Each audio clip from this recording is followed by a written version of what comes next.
આ પાનફૂટીનો છોડ છે.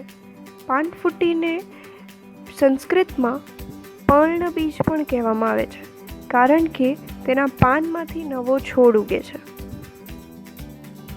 ક્યાંય પણ રક્તસ્રાવ થયો હોય તો પાનના રસને ત્યાં લગાવવાથી લોહી નીકળતું બંધ થાય છે. પાનફૂટીના પાનના રસના 4-5 ટીપા નાકમાં પાડવાથી નસકોરામાં નાકમાંથી પડતું લોહી બંધ થાય છે. ઘા પડતો હોય તો પાનને વાટીને લગાવવાથી ઘા જલ્દી મટી જાય છે.